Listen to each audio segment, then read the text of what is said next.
नमस्कार, DD news पर आप देखना शुरू कर चुके हैं हमारा खास प्रोग्राम। इस वक्त मैं हूं लाल चंद्र सिंह। अगले 1 घंटे में हम देखेंगे कुछ ऐसी खबरें जिन पर चर्चा है बेहद जरूरी, और ये चर्चा हम करने वाले हैं अपने संवाददाताओं और मेहमानों के साथ। और आज खास तौर पर हम बात करने वाले हैं राष्ट्रीय युवा महोत्सव की, जिसकी आज से शुरुआत हो रही है। कर्नाटक के हुबली धारवाड़ में प्रधानमंत्री भी इसमें शिरकत करने वाले हैं। साथ ही हम बात करने वाले हैं कि दिल्ली में एक बार फिर से विज्ञापन मामले में रिकवरी नोटिस दी गई है आम आदमी पार्टी की केजरीवाल सरकार को। और इसके साथ ही आज की हम जो खास चर्चा करने वाले हैं वो ये कि विपक्षी एकता को लेकर कभी हां कभी ना, और सीपीएम और कांग्रेस के बीच भी वही सिलसिला है, कहीं हां कहीं ना।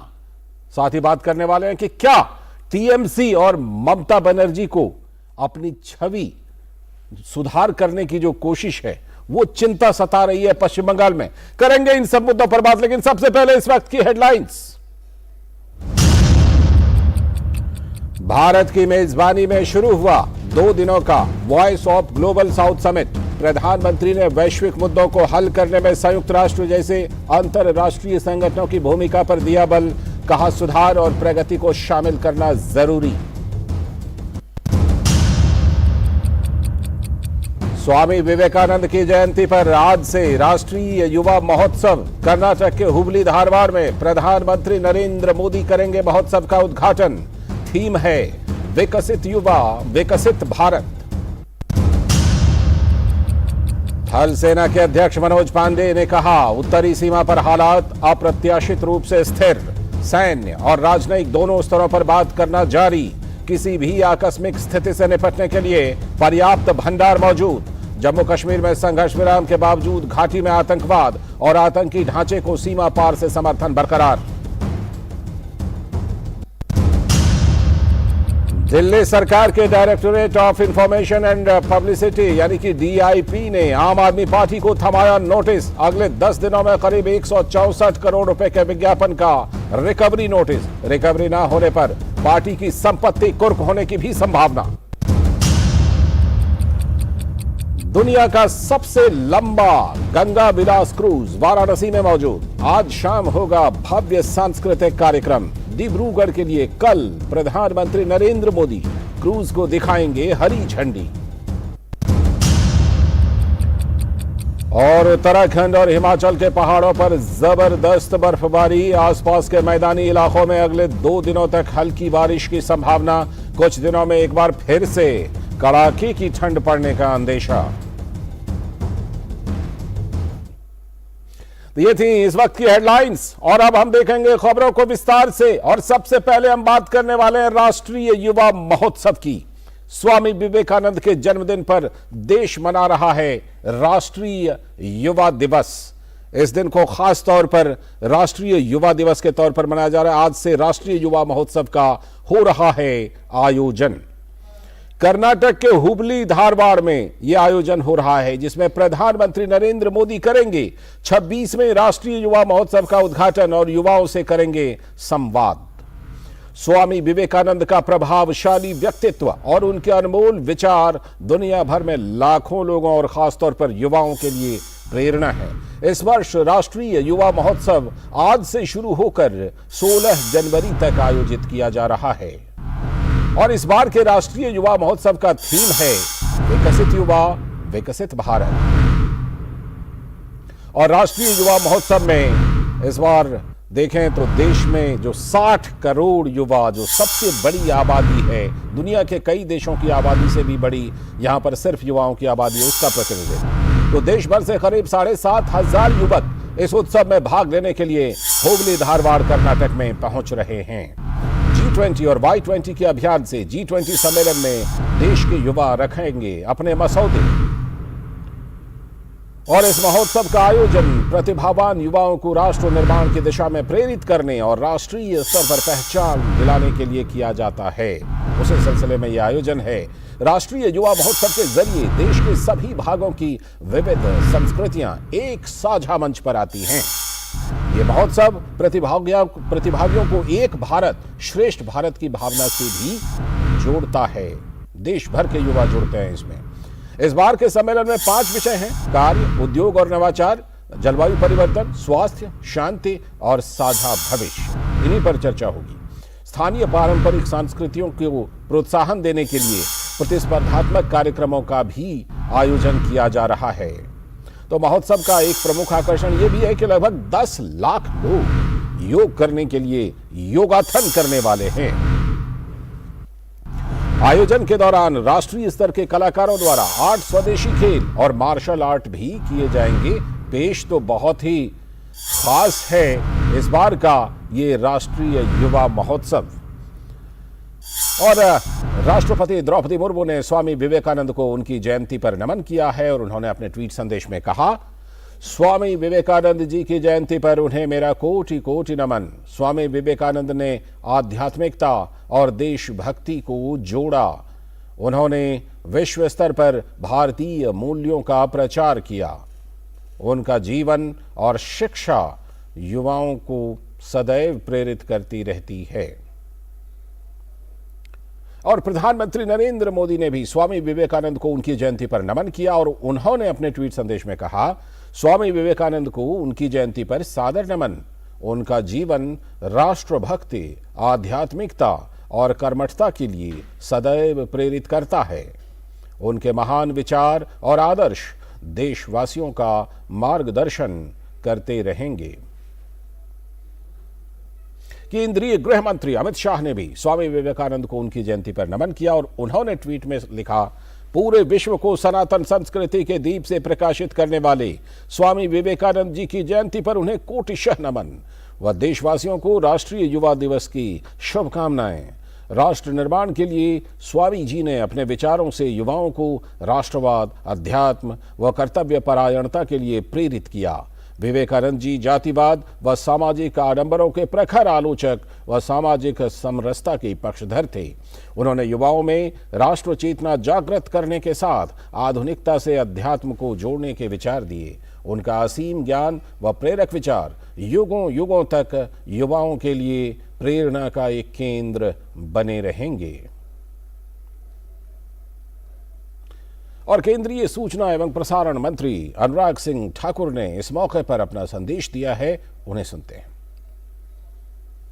12 तारीख को शुरुआत होगी, 16 तारीख को इसका समापन होगा। कंपटीशन इवेंट्स होंगे, नॉन कॉम्पिटिटिव इवेंट्स भी होंगे। हमारा प्रयास है कि नेशनल यूथ फेस्टिवल में जो देश भर का युवा यहां पर आया है उसको Y20 की जानकारी भी दें। युवा जब अपने राज्य वापस जाएं तो वाई टॉक्स इसका आयोजन देश भर में यूनिवर्सिटीज और कॉलेजेस में हो। तो ये संदेश राष्ट्रीय युवा महोत्सव के मौके पर केंद्रीय सूचना एवं प्रसारण मंत्री का खासतौर पर ये संदेश और जो आयोजन का कार्यक्रम है उसके बारे में केंद्रीय मंत्री जानकारी दे रहे थे। और देखते हैं कि क्या कुछ युवाओं का इस बारे में कहना है, उनकी क्या प्रतिक्रिया है। जो शैली, वक्तृत्व शैली और सभी उनसे हम प्रेरित होते हैं और उनका हमारे अलग ही प्रकार का प्रभाव पड़ता है। थैंक यू हमें मौका देने के लिए, हमें नेशनल्स के लिए सिलेक्ट करने के लिए, और प्राइम मिनिस्टर को भी थैंक यू कि उन्होंने इतना बड़ा हमारे लिए स्टेज सजाया, हमें इतना बड़ा मौका दिया यहाँ आने के लिए, अपने आप को, अपने प्रोग्राम्स को यहाँ पे दिखाने के लिए। तो ये युवाओं की प्रतिक्रिया है। और क्या कुछ वहां पर आयोजन में इस बार खास है, किस तरह से देश भर के युवा वहां पर पहुंच रहे हैं, आयशा खानम हमारी संवाददाता हमारे साथ जुड़ चुकी हैं और ज्यादा जानकारी को लेकर। आयशा, ये 12, 13, 14, 15, 16 यानी कि 5 दिनों का आयोजन राष्ट्रीय युवा महोत्सव का, प्रधानमंत्री आज शिरकत करने वाले हैं। किस तरह से इस बार का जो राष्ट्रीय युवा महोत्सव है ये किस तरह से खास है, क्या कुछ अलग होने वाला है इस बार, आयशा?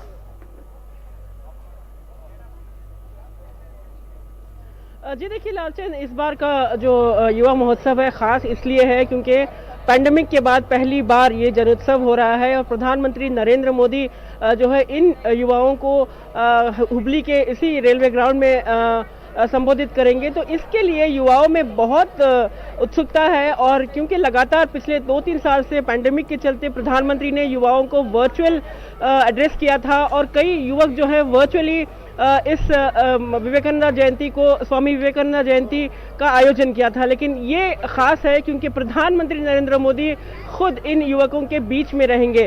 और हुबली में देखा जाए तो एक बहुत ही खूबसूरत तस्वीर, एक भारत श्रेष्ठ भारत की तस्वीर हमें नजर आ रही है। जम्मू कश्मीर से लेकर कन्याकुमारी तक, गुजरात और अलग अलग इलाकों से लोग, छात्र जो हैं, स्टूडेंट जो है, युवक यहाँ पर पहुंचे हैं, और हर कोई इस बात को लेकर बेहद उत्सुक है कि वो सीधे सीधे प्रधानमंत्री का भाषण सुनने के लिए यहाँ पर पहुंचेंगे, उनका संबोधन सुनने के लिए यहाँ पर पहुंचेंगे। और इन युवकों में ये बात खास ये भी है कि इस आयोजन में न केवल सांस्कृतिक कार्यक्रम बल्कि प्रधानमंत्री नरेंद्र मोदी के बताए गए मंत्र, जो सक्सेस मंत्र प्रधानमंत्री नरेंद्र मोदी हमेशा से बताते हैं युवाओं के लिए, जो फ्लैगशिप स्कीम्स है, digital India, startup India, new education policy, इन तमाम चीजों पर विचार विमर्श करेंगे। और युवक इन तमाम चीजों के बारे में भली भांति जानते हैं, और उन्हें इस बात का अंदाजा भी है कि अगर बेरोजगारी से लड़ना है तो उन्हें स्टार्टअप इंडिया में जमकर हिस्सा लेना होगा, एंटरप्रेन्योरशिप शुरू करनी होगी। ये तमाम चीजें हमने युवकों में कल देखी जब ये कैंपस में पहुंचे थे। तो विकसित युवा और विकसित भारत का जो थीम है,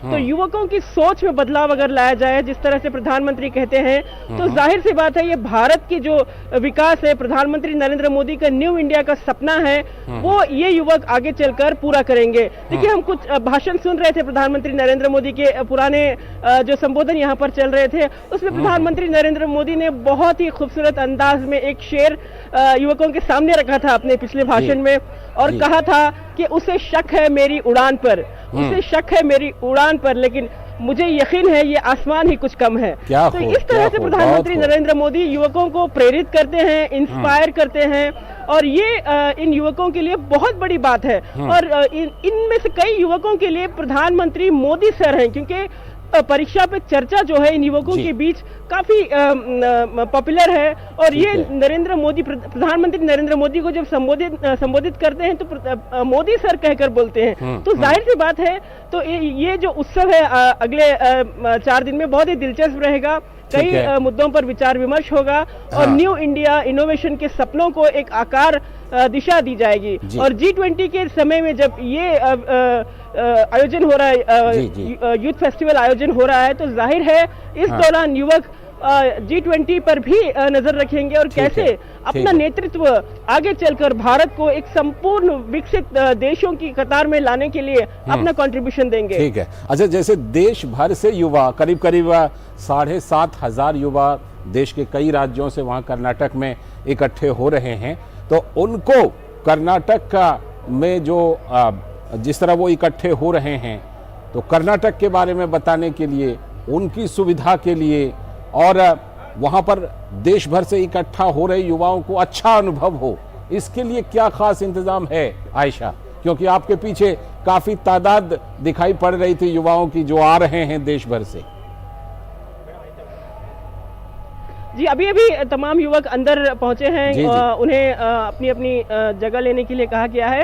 लेकिन खास बात ये है लालचंद कि युवाओं में जो जोश नजर आ रहा है, जो खास बात ये है कि जो दूसरे राज्यों से यहाँ पर पहुंचे हैं, उनका स्वागत जो है बहुत ही दिलचस्प अंदाज में किया गया। उन्हें नेशनल फ्लैग यानी तिरंगा दिया गया तमाम युवकों को। देखिए, बेंगेरी जो हुबली में एक छोटा सा गांव है, और बेंगेरी में ही यहाँ पर ऑथराइज्ड नेशनल फ्लैग बनता है, और यहीं से देश का तिरंगा जो है पूरे देश में, देश के कोने कोने में लहराता है। तो ये तिरंगा जो है बेंगेरी में बनता है, हुबली में। तो यहाँ आने वाले तमाम युवकों का स्वागत एक फ्रेम किए गए तिरंगे में हुआ है। और इसके अलावा धारवाड़ जो है पेड़े के लिए बहुत मशहूर है, और यहाँ का जो पेड़ा है बेहद दूर दूर तक मशहूर है। तो युवकों को इस पेड़ा देकर उनका स्वागत किया गया। और प्रधानमंत्री नरेंद्र मोदी के लिए भी खास स्वागत के लिए खास तैयारियां हैं। स्वामी विवेकानंद का एक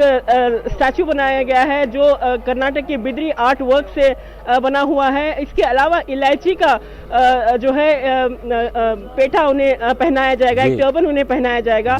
तो कर्नाटक की संस्कृति को दर्शाने के लिए तमाम तैयारियां हैं और दूसरे राज्यों से आने वाले युवक भी अपने अपने राज्यों से जो उनकी संस्कृति और कला है वो भी यहाँ आकर आपस में एक दूसरे के साथ घुल मिल कर शेयर कर रहे हैं। ठीक है, वो धारवाड़ के पेड़े का आपने जिक्र किया, मैं भी उस बात का समर्थन करता हूँ।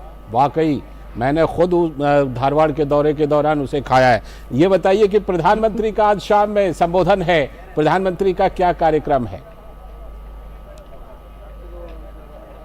जी देखिए, प्रधानमंत्री करीब 3:40 पर हुबली एयरपोर्ट पहुंचेंगे और एयरपोर्ट से इस ग्राउंड तक का रास्ता करीब 7-8 किलोमीटर है और हमने देखा रास्ते में हजारों की संख्या में हुबली के निवासी जो हैं प्रधानमंत्री का स्वागत करने के लिए अलग अलग पॉइंट्स पर खड़े हुए हैं और वो प्रधानमंत्री का स्वागत बहुत शानदार अंदाज में करना चाहते हैं, क्योंकि ये समारोह जो है देखा जाए तो युवकों के लिए और इस समारोह में कई स्कूल के छात्र, कॉलेज के छात्राओं को बुलाया गया है। तो ऐसे में जो हुबली निवासी हैं वो चाहते हैं कि प्रधानमंत्री को करीब से देखें, प्रधानमंत्री का स्वागत करें। तो पूरे शहर के अलग अलग पॉइंट्स में लोग जमा हैं और प्रधानमंत्री जब इस रेलवे ग्राउंड तक पहुंचेंगे तो वो शानदार अंदाज में उनका स्वागत करेंगे और यहाँ करीब 4 बजे के आसपास प्रधानमंत्री पहुंचेंगे और 5 बजे तक उनके संबोधन के बाद ये कार्यक्रम खत्म हो जाएगा और फिर शाम से धारवाड़ यूनिवर्सिटी जो है एग्रीकल्चर यूनिवर्सिटी कैंपस है वहां पर तमाम सांस्कृतिक कार्यक्रम शुरू होंगे और कई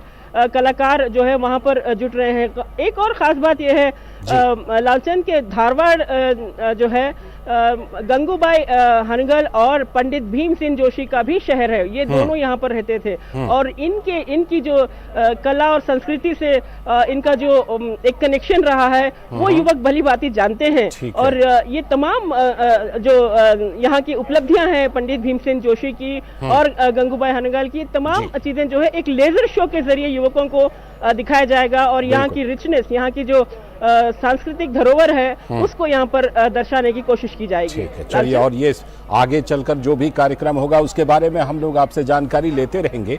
फिलहाल आपका बहुत बहुत शुक्रिया आयशा, जुड़ने के लिए और विस्तार से जानकारी देने के लिए। तो हमारी संवाददाता आयशा खानम हमसे जुड़ी थी धारवाड़ से। आगे भी हम इस बारे में आपको जानकारी देते रहेंगे। फिलहाल रुख करते हैं दूसरी बड़ी खबर का और दूसरे एजेंडा का, और आज का जो दूसरा एजेंडा है वो राजधानी दिल्ली से है, जहां पर दिल्ली सरकार के सूचना एवं प्रचार निदेशालय यानी डीआईपी ने आम आदमी पार्टी को 164 करोड़ रुपए की वसूली का नोटिस जारी किया है। और ये जो नोटिस है ये विज्ञापन से जुड़ी हुई नोटिस है। डीआईपी ने आम आदमी पार्टी को इस राशि का यानी 164 करोड़ का भुगतान अगले 10 दिनों के अंदर करने के लिए कहा है। उपराज्यपाल ने मुख्य सचिव को 2015-16 के दौरान प्रकाशित राजनीतिक विज्ञापनों के लिए आम आदमी पार्टी से 97 करोड़ रुपए वसूलने का पहले ही निर्देश दिया था और अब इस निर्देश के 1 महीने के बाद ये आज का नोटिस आया हुआ है, जिसमें रकम को 164 करोड़ रुपए किया गया है, क्योंकि इसमें ब्याज भी शामिल है। मामले में बीजेपी ने आम आदमी पार्टी पर हमला बोल दिया है, कहा यह दिल्ली की जनता के पैसे का गलत इस्तेमाल है। और नोटिस भेजे जाने पर उप मुख्यमंत्री और आम आदमी पार्टी के नेता मनीष सिसोदिया ने आपत्ति जताई है, प्रेस कॉन्फ्रेंस किया है, कहा है कि उपराज्यपाल वीके सक्सेना अपनी शक्ति का दुरुपयोग कर रहे हैं। लेकिन दिल्ली प्रदेश भाजपा के पूर्व अध्यक्ष मनोज तिवारी ने मनोज सिसोदिया के आरोपों का जवाब दिया है और खासतौर पर मनोज तिवारी ने बोला है कि एक समय नादिर शाह ने दिल्ली को लूटा था और अब सत्ता में बैठकर आम आदमी पार्टी लूट रही है। ये मनोज तिवारी के बयान है। तो अरविंद केजरीवाल और आम आदमी पार्टी सरकार पर पहले भी बेतहाशा विज्ञापन करने के आरोप लगते रहे हैं, लेकिन इस बार की नोटिस खास क्यों है? इस बार की जो रिकवरी नोटिस है वो सरकारी विज्ञापन की आड़ में पार्टी का यानी आम आदमी पार्टी का राजनीतिक विज्ञापन देने के लिए है। पहले देख लेते हैं कि मनीष सिसोदिया जो उप मुख्यमंत्री हैं और आम आदमी पार्टी के नेता, अपने प्रेस कॉन्फ्रेंस में उन्होंने खासतौर पर क्या बात कही है। जनता पार्टी उस पर कब्जा जमा के बैठी हुई है, संवैधानिक रूप से गलत तरीके से उस पर कब्जा करके बैठी हुई है, ताकि वो अफसरों का दुरुपयोग कर सके और मुख्यमंत्री जी को इस तरह के नोटिस दे के अफसरों से दिला के परेशान कर सके, टारगेट कर सके और काम ना करने दे। वहीं मनोज तिवारी ने कहा कि जनता के हित में बात करने वाली आम आदमी पार्टी सरकार आज हर विषय पर जनता के हितों को अनदेखी कर रही है। जनता के पैसों से अपने हितों को साधने वाली आम आदमी पार्टी सरकार को जनता कभी माफ नहीं करेगी। आम आदमी पार्टी के बौखलाने से, अरविंद केजरीवाल जी के बौखलाने से या मनीष सिसोदिया जी के बौखलाने से सरकार की खजाने की एक प्रकार से लूट, इसको भी लूट ही कहते हैं, लोगों के द्वारा चुन के बैठे हो और चुनने के बाद जिस पैसे से लोगों का कल्याण होना था, गरीबों का कल्याण होना था, उस पैसे को आप अपनी पार्टी का चेहरा चमकाने में लगा दिए, तो इस बौखलाहट से ये माफ नहीं हो सकता। तो बीजेपी और आम आदमी पार्टी आमने सामने आ चुके हैं इस मुद्दे पर, लेकिन जो रिकवरी की नोटिस है वो एक गंभीर बात है। गिरीश निशाना हमारे संवाददाता जुड़ चुके हैं इस खबर पर हमारे साथ। गिरीश, 164 करोड़ रुपए का नोटिस डीआईपी ने, दिल्ली सरकार का ही हिस्सा है डीआईपी, उसने ये नोटिस जारी की है। आम आदमी पार्टी की तरफ से कहा जा रहा है कि दुरुपयोग किया जा रहा है। ये तो बहुत पुराने आरोप हैं, ये आरोप तो हम हर दिन सुनते रहते हैं ये जवाब, लेकिन सवाल यह कि अब इस मामले में आगे क्या होना है। गिरीश, देखिए लालचंद, मैं आपको बताना चाहूँगा, इससे पहले भी पिछले महीने की अगर बात की जाए तो दिल्ली के उपराज्यपाल वीके सक्सेना की तरफ से एक नोटिस जारी किया गया था, जिसमें सुप्रीम कोर्ट का हवाला दिया गया था कि जो भी दिल्ली सरकार ने सरकारी विज्ञापनों को राजनीतिक विज्ञापनों के रूप में बदलकर परोसा और कई करोड़ रुपए का उसके अंदर कहीं ना कहीं घोटाले का आरोप लगाया और कहा था कि जो भी पैसा दिल्ली की आम आदमी पार्टी सरकार ने खर्च किया है उसे ब्याज समेत वो वापस कहीं ना कहीं लौटाए। और आज कल की बात की जाए तो कल शाम को जो दिल्ली सरकार का सूचना एवं प्रचार निदेशालय है उसके सचिव ने एक नोटिस जारी किया है, जिसमें आम आदमी पार्टी के कन्वीनर को ये नोटिस भेजा गया है, जिसमें कहा गया है कि 163.61 करोड़ रुपए का जो वसूली है वो कहीं ना कहीं वापस की जाए, जो डीआईपी है डीआईपी कार्यालय को वापस भेजा जाए, क्योंकि जिस तरह से ये 2015-16 का मामला है उसके अंदर हालांकि हाई कोर्ट और सुप्रीम कोर्ट का कई बार हस्तक्षेप हो चुका है। उसके बाद पिछले महीने दिल्ली के उपराज्यपाल ने इस पर कहीं ना कहीं गौर करते हुए नोटिस भी जारी किया था और अब फाइनली जो डीआईपी का कार्यालय है उसने कहीं ना कहीं 163.6 करोड़ रुपए को वापस मांगा है आम आदमी पार्टी सरकार से। उसमें साफ कहा है कि अगले 10 दिनों के भीतर आम आदमी पार्टी जो है वो उस पैसे को, धनराशि को वापस लौटा दे। जी गिरीश, हमने पहले भी देखा है कि दिल्ली की आबादी करीब करीब 2 करोड़ लोगों की है और हमने देखा है कि आम आदमी पार्टी के ऊपर पहले भी ये आरोप लगते रहे हैं कि विज्ञापन पर बेतहाशा पैसा खर्च करती है केजरीवाल की सरकार, और सिर्फ दिल्ली में ही विज्ञापन नहीं देती है बल्कि देश के कई दूसरे राज्यों में राजधानी दिल्ली के कामों का विज्ञापन देती है। लेकिन इस बार का यह मामला कुछ ज्यादा गंभीर लग रहा है, क्योंकि सरकारी विज्ञापन की आड़ में राजनीतिक पार्टी यानी आम आदमी पार्टी ने अपना विज्ञापन दिया है। इस बार ज्यादा घिरती हुई नजर आ रही है केजरीवाल सरकार इस मुद्दे पर।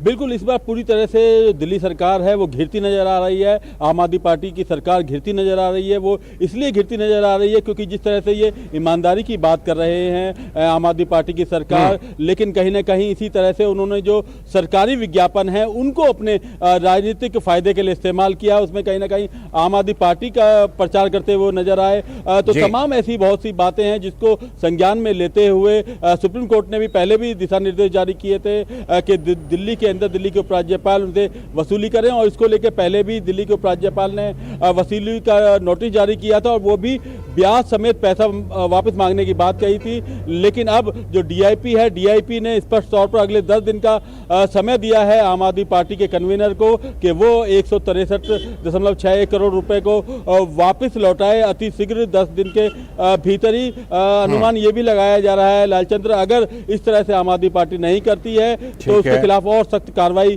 की जा सकती है। ये भी कहा जा रहा है कि 206 जो राउत एवेन्यू कार्यालय है आम आदमी पार्टी का, उसको भी सील किया किया जा सकता है। तो अभी देखना होगा कि आम आदमी पार्टी इस तरफ क्या कदम उठाती है, लेकिन फिलहाल सवालों के घेरे में जरूर आम आदमी पार्टी की दिल्ली सरकार सवालों के घेरे में खड़ी हुई है और दिल्ली के मुख्यमंत्री खुद सवालों के घेरे में है इस समय। जिस तरह से बीजेपी ने हमला बोला है, मनोज तिवारी ने प्रेस कॉन्फ्रेंस किया, बोला एक समय नादिर शाह लूटते थे और अब दिल्ली को लूट रही है आम आदमी पार्टी की सरकार। लगता है बीजेपी काफी हमलावर है, आसानी से इस मुद्दे को छोड़ने वाली नहीं है। गिरीश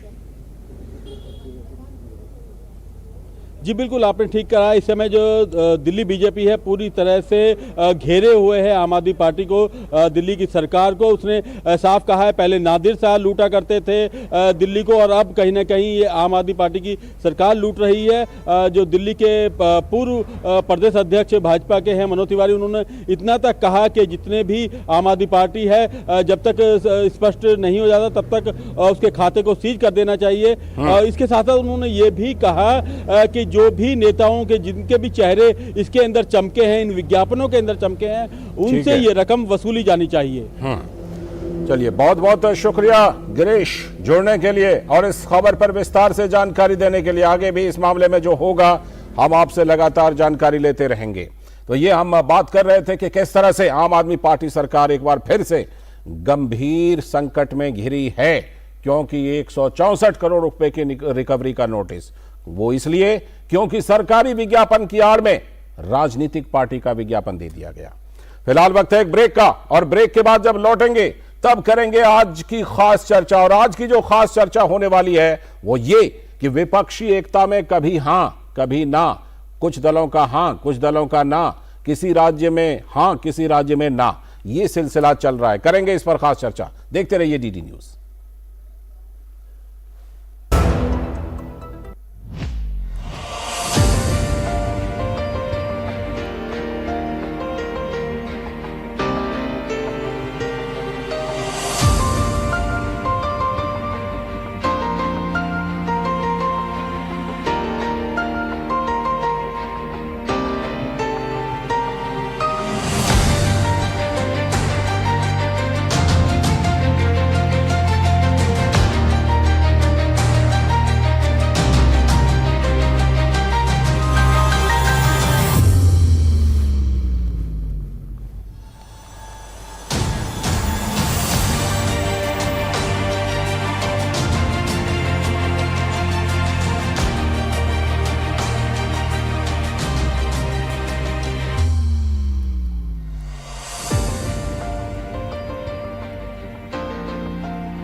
ब्रेक के बाद एक बार फिर से आपका स्वागत है डीडी न्यूज पर। आप देख रहे हैं इस वक्त, और अब हम बात करने वाले हैं कि विपक्षी एकता को लेकर क्या चल रहा है, क्यों नहीं बन पा रही है बात, और क्यों कभी हां कभी ना हो रहा है।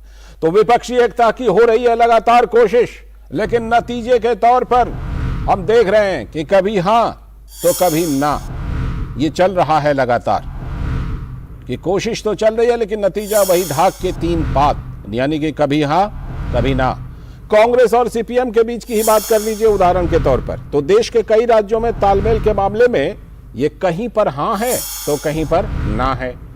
त्रिपुरा की बात करते हैं। 60 सदस्यीय विधानसभा चुनाव की तैयारी शुरू हो चुकी है। समीक्षा के लिए चुनाव आयोग इन दिनों त्रिपुरा में ही है। इस बीच वर्षों तक सत्ता में रही सीपीएम त्रिपुरा में मौजूदा बीजेपी की सरकार को हराने के लिए वहां पर कांग्रेस से गठबंधन कर रही है। खास बात यह भी है कि टीएमसी को छोड़कर त्रिपुरा मथा सहित अन्य छोटी पार्टियां जो हैं उनके साथ भी सीपीएम गठबंधन कर रही है। बीजेपी के खिलाफ वोट को एकजुट करने के लिए सीपीएम ने पश्चिम बंगाल विधानसभा चुनाव में गठबंधन किया था, याद कीजिए, कांग्रेस के साथ। लेकिन पश्चिम बंगाल में मौजूदा पंचायत चुनाव के लिए सीपीएम का अदृश्य गठबंधन वाला फॉर्मूला है, यानी कि ऊपर ऊपर नहीं लेकिन नीचे नीचे गठबंधन। सत्ता के लिए सीपीएम को त्रिपुरा मथा की ग्रेटर त्रिपुरा लैंड की मांग भी अब असंवैधानिक नहीं लग रही है, जबकि सत्ता में थे तो असंवैधानिक करार दे रहे थे। केरल में सीपीएम और कांग्रेस एक दूसरे के खिलाफ लड़ रही हैं, लेकिन त्रिपुरा और पश्चिम बंगाल में साथ आने में उनको दिक्कत नहीं है। विपक्षी एकता के थर्ड फ्रंट की सुगबुगाहट के बीच कांग्रेस अध्यक्ष मल्लिकार्जुन खड़गे ने अपनी एक नई राजनीतिक चाल चल दी है। और वो क्या है राजनीतिक चाल? भारत जोड़ो यात्रा के समापन अवसर पर खड़गे ने 21 विपक्षी नेताओं को समापन कार्यक्रम में आमंत्रित किया है, लेकिन यहां भी लेकिन है, कांग्रेस ने केजरीवाल, ओवैसी, केसीआर और जगन रेड्डी को दूर रखा, उनको निमंत्रण दिया ही नहीं। तो सवाल यह है कि संसद सत्र में विपक्षी एकता की कोशिश से मल्लिकार्जुन खड़गे क्या पीछे हट रहे हैं क्या, क्योंकि 4 दलों को तो निमंत्रण ही नहीं दिया। साथ ही सवाल यह भी है कि विपक्षी एकता के लिए क्या टीएमसी और सीपीएम एक मंच पर कांग्रेस के साथ दिख पाएगी, ये भी बड़ा सवाल है। तो अब हम इस पर चर्चा की शुरुआत करते हैं। हमारे साथ हमारे सलाहकार संपादक विनोद जी जुड़ रहे हैं।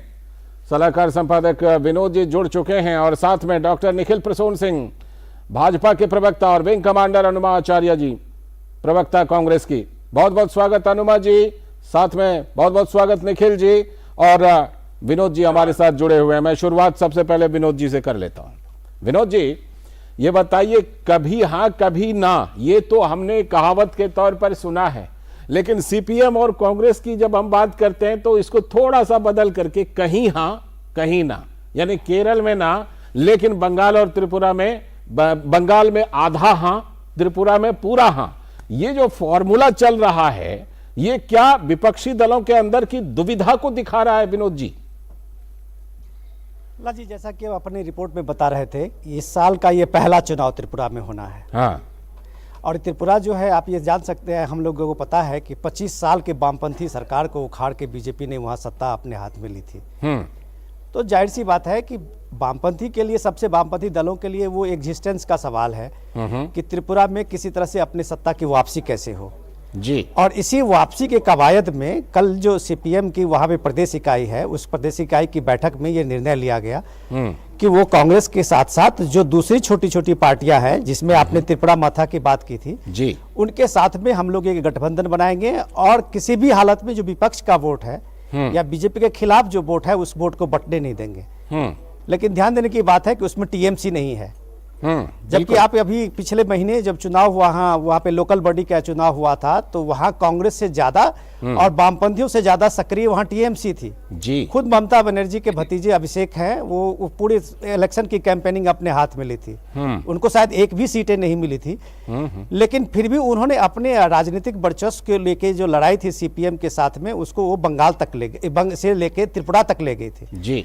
तो कांग्रेस के साथ में सीपीएम को ये लाना और कांग्रेस के साथ में उस मथाई ग्रुप को लाना, ठीक है, ये सियासत में सत्ता में आने के लिए जो औखलाहट है, जो बखलाहट है सीपीएम की, वो साफ साफ दिखती है कि कई बार उनको ये ऐसा लगा है कि जहां पे भी हम कांग्रेस, और उन लोगों का ये सबसे बड़ी बात यह है कि इस विपक्षी एकता का फॉर्मूला एक ही है कि बीजेपी को हटाना। अब आप देखिए कि सीपीएम को केरल में कोई प्रॉब्लम, केरल में वो साथ लड़ने के लिए तैयार कभी नहीं हुए, वो सीधे सीधे वहाँ अपोजिशन में वहाँ कांग्रेस है। लेकिन पश्चिम बंगाल में पिछला असेंबली इलेक्शन लड़ लिए। इस बार जो आप अपनी रिपोर्ट में बता रहे थे, पंचायत के इलेक्शन में अधीर रंजन चौधरी ने कहा कि हम एक अदृश्य बनाएंगे और हम एक तरह से इसी पे समझौता करेंगे, लेकिन उनका कोई फॉर्मूला नहीं है। ये जो अदृश्य और दृश्य के बीच में ये सारे समझौता हो रहा है, वो सीधे सीधे ये 2023 का जो पहला चुनाव त्रिपुरा से उसकी शुरुआत होनी है और वो साफ दिख रहा है। लाल ठीक है, लौटता हूं आपके पास, निखिल जी के पास जाऊंगा, लेकिन पहले अनुमा जी के पास। जो सवाल अनुमा जी मैं विनोद जी से पूछ रहा था कि क्या कहीं कोई दुविधा है, क्योंकि मैंने उदाहरण भी दिया कि केरल में बिल्कुल ना, पश्चिम बंगाल में छुप छुप कर हाँ, और त्रिपुरा में खुलकर हाँ सीपीएम के साथ। ये जो स्थिति है अनुमा जी, क्या किसी अंतर की दुविधा, अंदर में कोई दुविधा है कि खुलकर आए कि ना आए, इस ये दुविधा है कांग्रेस के मन में भी अनुमा जी? नमस्कार आपको जी, बहुत बहुत नमस्कार, आइए, स्वागत जी। जी अभी बात कर रहे थे, उनसे उनकी बात सुन रही थी और बहुत ध्यान से सुन रही थी, तो मुझे ये लगा कि अपनी विवेचना करने में वो यहाँ चूक गए हैं। देखिए, ना तो कोई दुविधा है जी और ना किसी तरह का कोई असमंजस है। बहुत सीधी बात है, ये बीजेपी को हराने की नहीं, संविधान को बचाने की लड़ाई है। अच्छा, ठीक है। एक देश जो स्वतंत्र देश होता है, हर देश में जो भी नागरिक होते हैं, लोग होते हैं, उनसे झंडे का सम्मान, उनसे संविधान का सम्मान, ये दो चीजें सबसे ज्यादा अपेक्षित होती हैं, और लोगों का सम्मान, जनतंत्र का सम्मान। तो ये जो चीज है, कांग्रेस ने हमेशा, पूरे आप इतिहास देख लीजिए, प्रतिस्पर्धा की राजनीति की है। ये नहीं कहा कि कोई भी पार्टी नेस्तनाबूद हो जाए, खत्म हो जाए, उससे मुक्त हो जाए भारत। तो ये कांग्रेस का कभी रहा ही नहीं। और उसी प्रतिस्पर्धा की राजनीति में हम केरल में प्रतिस्पर्धा में हैं, और वहां पर भी हम ये नहीं कहते कि हम सीपीएम को उखाड़ फेंकेंगे, खत्म कर देंगे। चुनाव जीतना एक बात होती है, लेकिन दूसरी बात यहाँ पर जो है, जो ऐसी राजनीति जिसमें विनाश करने की बात करते हैं। आपका स्कूल में कोई 2 बच्चे हैं, अच्छा, एक बच्चे को फर्स्ट आना है तो दूसरे की हत्या करके फर्स्ट नहीं आता। वो प्रतियोगिता करता है और उसमें वो आगे बढ़ता है। बड़े आरोप लग गए। निखिल जी से जवाब लेते हैं आप। बहुत साफ है, बहुत साफ है कि जो त्रिपुरा में हम बात कर रहे हैं, वहां पर बीजेपी ने यहाँ इतनी हिंसा की राजनीति कर रखी है। मैं खुद इस वक्त आज पटना में हूँ, इस पर बीजेपी जवाब देगी। आए थे चुनाव आयोग के लोग। लौटता हूँ अनुमा जी आपके पास, और यहाँ का जो माहौल है वो बताता है ये बात। ठीक है, लौटता हूँ अनुमा जी। निखिल जी, बड़े आरोप हो गए। उन्होंने कहा अनुमा जी ने कि भाई हाथ इसलिए मिला रहे हैं क्योंकि संविधान बचाना है, बहुत सारी चीजें जो है व्यवस्था ध्वस्त हो रही हैं, इसके साथ आप जो है कांग्रेस मुक्त कर रहे हैं, तो इसलिए कांग्रेस तो हाथ मिलाएगी दूसरे दलों के साथ। तो ये बड़े आरोप हैं आपके ऊपर। सबसे पहले तो आप अपना पक्ष रखिए, उसके बाद हम आपसे ये भी पूछेंगे कि ये जो विपक्षी दलों की दुविधा है, क्या इससे आपको राजनीतिक फायदा होता है क्या? निखिल जी। जी नमस्कार। नमस्कार। देखिए, मुझे उन लोगों से संविधान की रक्षा के बारे में प्रवचन सुनना बड़ा अजीब सा लगता है, जिन्होंने स्वतंत्र भारत में चुनी हुई करीब सैकड़ों सरकारों को बर्खास्त किया, जिन्होंने 1977 में समस्त लोकतंत्र को कैद खाने में रख दिया और लोकतंत्र का बंटाधार कर दिया। विभिन्न युद्धों में हमारे इनकी बात सैन्य पराक्रम के बावजूद भी देश की अखंडता के साथ समझौता किया, और वो भारत की सार्वभौमिकता व भारत के लोकतंत्र और झंडे को बचाने की बात कर रहे हैं। देखिए, सबसे बड़ी विडंबना कांग्रेस के साथ ये है कि उसका जो नेतृत्व है वो ये मानने को ही नहीं तैयार कि कांग्रेस अधोगति की ओर जा रही। आप भारत जोड़ो यात्रा में देख लीजिए कि किस तरह वहां, आप उत्तर प्रदेश का उदाहरण ले लीजिए, जिस तरह समाजवादी पार्टी और बसपा ने और बाकी अन्य दलों ने उनका साथ देने से इनकार कर दिया। और आप उसके बाद देखिए कि कहीं करोड़ा भानुमति का कुनबा जोड़ा। आप त्रिपुरा में देखिए उनकी विडंबना। आज ये हिंसा की बात कर रहे हैं, क्या आप भूल गए? उन कांग्रेसी कार्यकर्ताओं से पूछिए जो कि सीपीएम के कैडर्स के द्वारा कई सैकड़ों कार्यकर्ताओं को मौत के घाट उतार दिया गया था, जब भारतीय जनता पार्टी वहां किसी स्थिति में नहीं। केरल की भी हिंसा को भूल रहे हैं वो।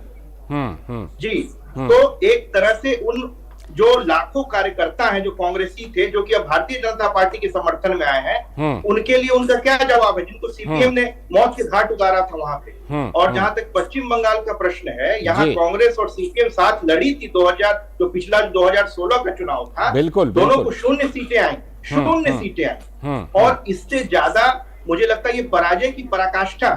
लेकिन ये लोग बड़ी बातें करके जो वास्तविकता है, जो जमीनी जो हकीकत है, वो उससे पूरी तरह अपनी आंखें मूंद रहे हैं। पता ही नहीं है कहीं आम आदमी पार्टी इनको खा रही है, कहीं टीएमसी खा रही है, कहीं सीपीएम खा रही है। जितनी जो रीजनल अनुमा जी का एक काउंटर लेते हैं, फिर एक और पहलू पर चर्चा करेंगे, उनका सत्यानाश कर। ठीक है अनुमा जी, आप कुछ कहना चाह रही हैं, वो पहले आप अपनी बात कहिए, फिर एक और पहलू पर चर्चा करने वाले हैं हम।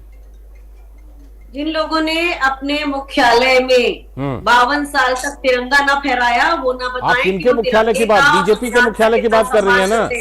बीजेपी की बात। दूसरी चीज, अभी बीच में आप बोल रहे हैं या बीजेपी के प्रवक्ता बोल रहे हैं? मैं ये कह रहा हूँ कि आप जो कह रहे हैं कि मुख्यालय में, किनके मुख्यालय? बीजेपी मुख्यालय में वही बता रही हूँ। और सुन लीजिए, वह मैं कह रही हूँ कि वो संविधान के रक्षा की बात करते हुए अच्छे नहीं लगते। दूसरी चीज ये है कि भारतीय जनता पार्टी जिन भी सहयोगी दलों के साथ में साझा करती है, उनको निगल जाती है। कांग्रेस सह अस्तित्व की आदी है और हम सह अस्तित्व में विश्वास रखते हैं, प्रतिस्पर्धा में विश्वास रखते हैं। यहाँ त्रिपुरा में एक बाइक वाहिनी बनाई है बीजेपी वालों ने, जो लोग आके लोगों पर मारक हमला करते हैं, लट्ठी से मारते हैं, बाइक से सबको धमकाते हैं। मैं खुद देख रही हूँ, मुझे क्या मालूम करना है। निखिल जी आपके पास आ रहा हूँ, निखिल जी आपके पास आ रहा हूँ। हिंसा है जो लोग कहते हैं कि पहले के लोग करते थे, तो वहाँ पे राइट विंग के लोग भी कम हिंसक नहीं है। बहुत सीधी बात है, यहाँ दिखता है ना, आंखों से दिखते हुए को कैसे नकारा जाएगा। बहुत सीधी बात कर रही हूँ मैं। ठीक है, अब निखिल जी का जवाब ले लेते हैं, फिर विनोद जी के पास चलते हैं। सबसे पहली बात है, जब पश्चिम बंगाल में भारतीय जनता पार्टी के कार्यकर्ताओं को मारकर पेड़ों पर लटका दिया गया, हाँ। लाखों की संख्या में कार्यकर्ताओं को असम में पलायन करना पड़ा, वो अभी तक अपने घर नहीं लौटे हैं। उसके बारे में कांग्रेस का क्या कहना है? क्या वो पश्चिम बंगाल, देखिए ऐसा तो कांग्रेस के साथ भी हुआ है, अभी वो केरल में भी हुआ है और पश्चिम बंगाल में भी दशकों तक कांग्रेस कार्यकर्ताओं के साथ हुआ है, लेकिन कांग्रेस भूल रही है। चलिए कोई बात नहीं, दूसरे पहलू पर आता हूं। सबको लेकर के कोई संवेदना, ठीक है, दूसरे के दो शब्द बोले हैं राहुल जी ने। ठीक है, एक अन्य पहलू पर लेकर आते हैं। ठीक है, जाने के बाद 700 किसान इस देश के चले गए। अच्छा चलिए ठीक है, एक और पहलू, विपक्षी एकता पर एक और पहलू। मैं विनोद जी के पास चलता हूँ, विनोद जी के पास चलता हूँ, विनोद जी फिर आप दोनों के पास आता हूँ। विनोद जी, आप दोनों के पास लौट रहा हूँ। निखिल जी, हनुमान जी, लौट रहा हूँ आप लोगों के पास। मैं जरा विनोद जी से एक और पहलू ले लेते हैं। विनोद जी, भारत जोड़ो यात्रा के समापन पर 4 दलों को मल्लिकार्जुन खड़गे छोड़ देते हैं, निमंत्रण नहीं देते हैं। यूपी का जिक्र निखिल जी कर रहे थे, यूपी में निमंत्रण दिया तो शुभकामनाएं तो मिली, सहयोग नहीं मिले, लेकिन अब समापन के लिए 4 दलों को छोड़ करके निमंत्रण दिया है विनोद जी, तो इसके पीछे कांग्रेस की सोच क्या है? लाल जी, आपने बहुत अपने रिपोर्ट में ही पढ़ा है, ये कांग्रेस अध्यक्ष मल्लिकार्जुन खड़गे का मास्टर स्ट्रोक। आप ये मास्टर स्ट्रोक इससे समझिए कि अगर पार्लियामेंट के अभी जो सत्र हुआ था, उस सत्र में, संसद के सत्र में कम से कम मल्लिकार्जुन खड़गे ये प्रयास करते हुए दिखे थे विपक्षी एकता की। जी। और आपको याद होगा, आपने रिपोर्ट भी की थी कि सारे जो विपक्ष के वहां पे जितने भी फ्लोर मैनेजर थे, लीडर थे, उनको लगभग एक जगह एक लाने में लगभग मल्लिकार्जुन कामयाब भी हुए थे। तो क्या उस समय में जो ये विपक्षी एकता थी वो पार्लियामेंट को न चलने देने के लिए थी, या अब जब विपक्ष की एकता की बात हो रही है तो उसे विपक्ष की एकता का नाम क्या देना चाहिए? दूसरी बात कि जो भारत जोड़ो यात्रा को 30 जनवरी का उसका समापन हो रहा है, ठीक है, अब उस 30 जनवरी के समापन से पहले कम से कम भारत जोड़ो यात्रा का वो जो उनका ऑब्जेक्टिव था उसको भी दुनिया के सामने लाना चाहिए। उसमें अगर कांग्रेस की तरफ से कहा गया था ये गैर राजनीतिक यात्रा है, उसमें कहा गया था कि इस यात्रा का कोई भी मकसद राहुल गांधी कम से कम नेतृत्व करते हुए नहीं दिखेंगे। तो आखिर इस यात्रा के समापन में कांग्रेस के अध्यक्ष के तरफ से इतनी पार्टियों का जो न्योता है उसको क्या माना जाए? दूसरी बात, सबसे अहम बात ये है कि आपको जो लाइक माइंडेड पीपल पार्टी मिलते हैं, जिसके पार्टी के साथ आपको लगता है कि हम अपना एक कोई गठबंधन आगे कर सकते हैं, उनको आप इस समापन समारोह में तो बुला रहे हैं जी, लेकिन आप देवेगौड़ा जी को नहीं बुला रहे हैं जहां कर्नाटक में चुनाव होना है। आप जगन रेड्डी को, केसीआर को नहीं बुला रहे हैं, आप आम आदमी पार्टी के केजरीवाल को नहीं बुला रहे हैं, आप ओवैसी को नहीं बुला रहे हैं। तो अब ये सीधा साधा सवाल ही जाएगा कि आप एक तरह से फिक्स करना चाहते हैं कि विपक्ष की एकता में हमारी जो पार्टी है लाइक माइंडेड, उसका स्वरूप ये होने वाला है। इन सवालों के जवाब देने का हक हनुमान जी का बनता है। हनुमान जी बताइए कि क्यों 4 दलों को छोड़ करके बाकी दलों को निमंत्रण दे रहे हैं सेलेक्टिवली? देखिए ये हम सब देख रहे हैं और इस देश में घटित हो रहा है कि लोकतंत्र का फैब्रिक तार-तार हुआ है। और ऐसे में ये कुछ पार्टियां हैं जिन्होंने हमेशा, आप अदृश्य शब्द का इस्तेमाल कर रहे थे, मैं परोक्ष शब्द का इस्तेमाल करूंगी कि इन्होंने हमेशा उन फासीवादी ताकतों को फायदा पहुंचाया है जिस तरह से अपनी रणनीति बनाई है। तो महज अपने स्वार्थ और अस्तित्व बढ़ाने के लिए आप पूरे देश के तंत्र से खिलवाड़ कर रहे हैं। ऐसी पार्टियां जो सामने की तरफ तो दिखाती हैं कि वो बीजेपी के साथ नहीं है, लेकिन अल्टीमेटली फायदा उन्हें पहुंचाती है। रेड्डी के बारे में आप ये कह सकते हैं, लेकिन केसीआर के बारे में ये कह सकते हैं? हनुमान जी से लगता है संपर्क फिलहाल। अब देखिए क्या उसका फायदा देश को हो रहा है, देश के लोकतंत्र को कोई फायदा हो रहा है? अगर देश के लोकतंत्र को फायदा नहीं हो रहा है तो आप इनडायरेक्टली, आप परोक्ष रूप में उन्हीं फासीवादी ताकतों की जड़ों को पकड़ा रहे हैं और आप कांग्रेस को खात्मे की तरफ लेकर जा रहे हैं। तो निखिल जी से एक प्रतिक्रिया ले लेते हैं। आपको लगता है कि जो हमने संविधान बनाया है, निखिल जी आपसे सवाल ये कि ये जो विपक्ष एकजुट नहीं हो पाता है, इसका आपको राजनीतिक फायदा मिलता है? निखिल जी देखिए, हम अपने स्ट्रेंथ पे लड़ते हैं, हमारा बूथ के स्तर पर संगठन है, पूरा मैकेनिज्म है और हम पूरी गंभीरता से, पूरी तन्मयता के साथ मिल करके चुनाव लड़ते हैं। हमें इस बात से कोई फर्क नहीं पड़ता है विपक्ष साथ हो, अलग हो, विपक्ष की क्या रणनीति हो। हर एक जो जिम्मेदार राजनीतिक पार्टी है विपक्ष की रणनीतियों का आकलन करके अपनी रणनीति में कुछ परिवर्तन जरूर करती है। अभी आप त्रिपुरा में ले लें, इस तरह त्रिपुरा मथाक के साथ ये लोग अलायंस करने को अग्रसर हुए, लेकिन क्या हुआ? त्रिपुरा मथान जो इतनी उसने वायलेंस की राजनीति शुरू कर दी। जितने जो वहां पर जनजातीय लोग हैं उनके बीच में उनको लेकर के भड़काना शुरू कर दिया और सीपीएम और कांग्रेस उनके साथ गठबंधन करने को लगे। तो वहां के जो त्रिपुरा के जो शांतिप्रिय लोग हैं वो पहले से ही सीपीएम और कांग्रेस से अलग होते चले जा रहे हैं कि इनके आने से तो भाई उत्पात मचेगा। इसमें हमारी क्या गलती? ठीक है, तो चलिए। विपक्ष की जो गलत रणनीतियां हैं उसका फायदा तो हमें मिलेगा। ठीक है, हम अपने लेकिन आपके लिए त्रिपुरा जैसे राज्यों में चुनौती भी है, जहां सब लोग हाथ मिला रहे हैं वहां आपके लिए चुनौती भी है। अब देखते हैं त्रिपुरा जैसे राज्य में आप फिर क्या प्रदर्शन कर पाते हैं, दूसरे राज्यों की तरह अपनी सरकार को वापस ला पाते हैं कि नहीं। बहुत बहुत शुक्रिया। फिलहाल आगे भी हम इस पर चर्चा करते रहेंगे। निखिल जी बहुत बहुत शुक्रिया, हनुमान जी बहुत बहुत शुक्रिया, और विनोद जी आपका भी बहुत बहुत शुक्रिया इस चर्चा में जुड़ने के लिए। और आज की जो हमारी चर्चा थी वो यही कि विपक्षी एकता की कोशिशों में हमें कभी हाँ कभी ना, कहीं हाँ कहीं ना दिखाई पड़ती है, लेकिन आखिरकार 2024 से पहले और बाकी जो राज्यों में चुनाव होने हैं उससे पहले ये क्या आकार प्रकार लेगा इस पर हम बात करते रहेंगे आगे चलकर। लेकिन अभी फिलहाल बात कर लेते हैं पश्चिम बंगाल की, जहां पर पश्चिम बंगाल में वर्षों तक सत्ता में रही टीएमसी को अब ग्रामीण बंगाल की सुध की याद आई है। अब वो ग्रामीण बंगाल की सुध ले रही है टीएमसी। टीएमसी ने आम लोगों के बीच पहुंचने के लिए एक विशेष कार्यक्रम दीदीर सुरक्षा योजना लॉन्च किया है। दीदी यानी ममता दीदी, दीदीर सुरक्षा योजना। पंचायत चुनाव से पहले टीएमसी के 4 लाख कार्यकर्ता 10 करोड़ लोगों के बीच पहुंचकर बताएंगे कल्याणकारी योजनाओं के बारे में। दीदी के दूत नाम से ये कार्यकर्ता लोगों के बीच जाएंगे और ममता बनर्जी के मां माटी मानुष की छवि को स्थापित करेंगे। प्रधानमंत्री आवास योजना, मनरेगा जॉब कार्ड, शिक्षक भर्ती और अन्य कई घोटाले से दीदी की छवि तो धूमिल हुई है। चुनावों के बाद हुई हिंसा में ग्रामीण इलाके में टीएमसी कार्यकर्ताओं द्वारा लोगों के उत्पीड़न ने लोगों का भरोसा भी तोड़ा है।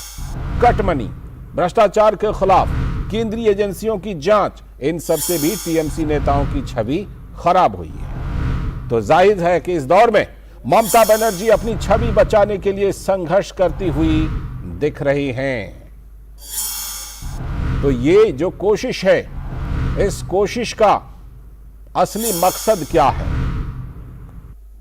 चलते हैं अपने संवाददाता के पास इसी मकसद को जानने के लिए। हमारे साथ हमारे संवाददाता कोलकाता से जुड़ रहे हैं प्रसेनजीत बख्शी जी। उनसे समझने की कोशिश करते हैं कि टीएमसी की आखिर ये कोशिश क्या है, दीदीर सुरक्षा योजना। प्रसेनजीत जी, ये दीदीर सुरक्षा योजना है या दीदी की छवि, टीएमसी की छवि, इमेज की सुरक्षा योजना है ये? देखिए लालचंद, आज एक ऐसा दिन है, आज स्वामी विवेकानंद की जयंती है जी। और मैं अगर जिस जगह पे बैठा हूं वहां से 5-7 किलोमीटर पूर्वी की तरफ जाए तो शिमला स्ट्रीट है जहां पे स्वामी जी का जन्म स्थान है जी। और थोड़ा सा अगर 7-8 किलोमीटर साउथ में जाए तो वो दक्षिणेश्वर है, ठाकुर रामकृष्ण का कर्मभूमि है। तो ऐसी दिन पे ऐसी जगह पर बैठ के ये टीएमसी की बात करना मेरे लिए पीड़ादायक है। बिल्कुल बात तो सही लेकिन है। करना पड़ेगा। आपने सवाल पूछे हैं तो करना ही पड़ेगा। मुश्किल इस बात की है कि जिस तरह से पिछले 10-11 सालों में बंगाल में जैसे मैं बार बार कह रहा हूं कि ये जो कटमनी की जो एक वर्ड अपने 2019 के चुनाव में सुने थे, 2021 के चुनाव में सुने थे जी, ये कटमनी को एक पॉलिटिकल क्राइम, ऑर्गेनाइज्ड क्राइम बना दिया है तृणमूल कांग्रेस। मैं ये नहीं कह रहा हूं कि वाम मोर्चे की समाज से एकदम साफ सुथरा पूरे बंगाल हुआ करता था, ऐसा नहीं है जी। जो कुछ भी शुरुआत है वो शुरुआत मैं बार बार कहता हूं 1968 से है और आज तक जारी है। लेकिन जिस तरह से इसे एक ऑर्गेनाइज्ड पॉलिटिकल क्राइम की तरह बना दिया है तृणमूल कांग्रेस ने, अब जहां पे भी हाथ डालो, जहां पे भी हाथ डालोगे वहां पे भी कुछ ना कुछ धांधली आपको देखने को मिलेगा।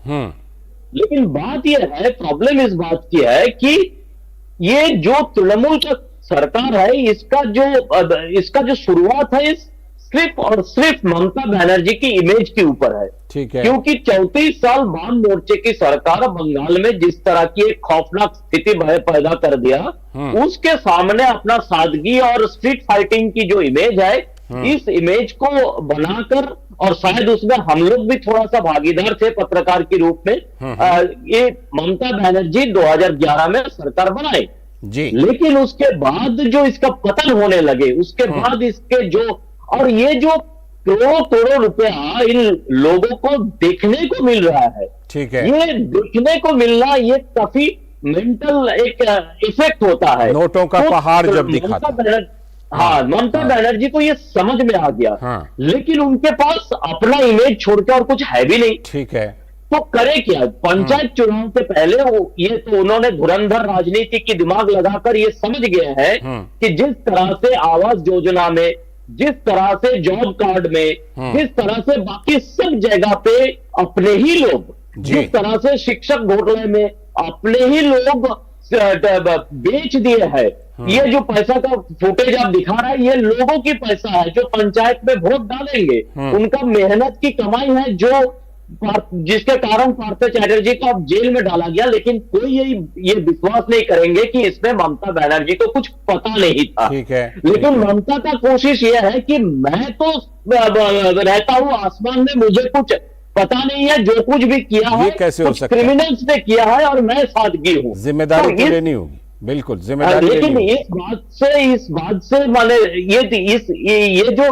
उनके ऊपर आरोपों का इमेज आ गया है, इस इमेज से बाहर निकालने के लिए उन्होंने इस तरह की एक, और क्या ये कोशिश, प्रसेनजीत जी, क्या ये भी कोशिश है कि पंचायत चुनाव में कहीं ना कहीं टीएमसी को लग रहा है कि इन सब चीजों का, ये जो नोटों का पहाड़ दिखा है, इस सब का असर हो सकता है, उसी के काउंटर के लिए ये योजना लाई गई है क्या?